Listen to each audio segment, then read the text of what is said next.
নীরার জন্য কবিতার ভূমিকা, সুনীল গঙ্গোপাধ্যায়।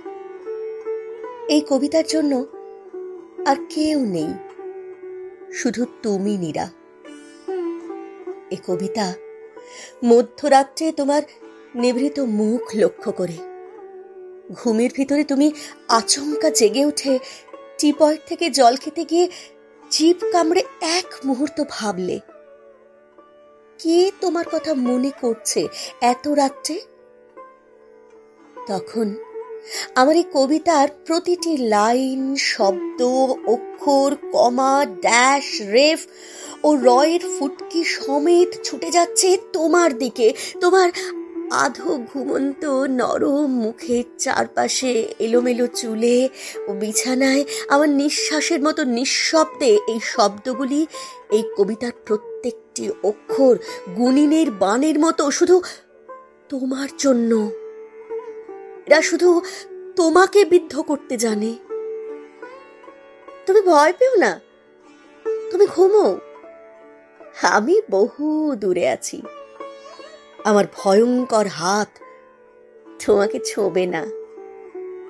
এই মধ্যরাত্রে আমার অসম্ভব জেগে ওঠা উষ্ণতা, তীব্র আকাঙ্ক্ষা ও চাপা আর্তরব তোমাকে ভয় দেখাবে না।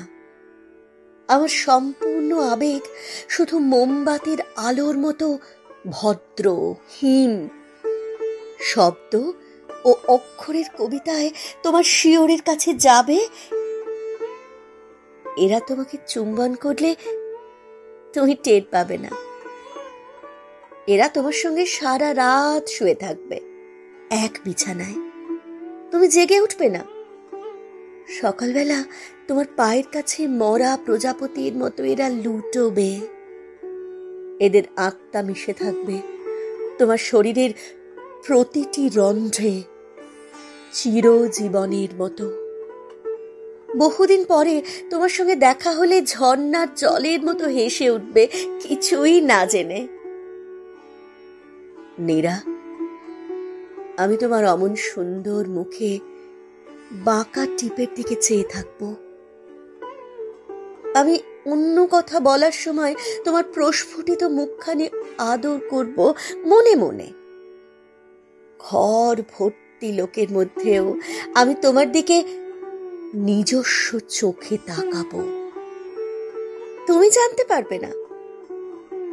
তোমার সম্পূর্ণ শরীরে মিশে আছে আমার একটি অতি ব্যক্তিগত কবিতার প্রতিটি শব্দের আত্মা।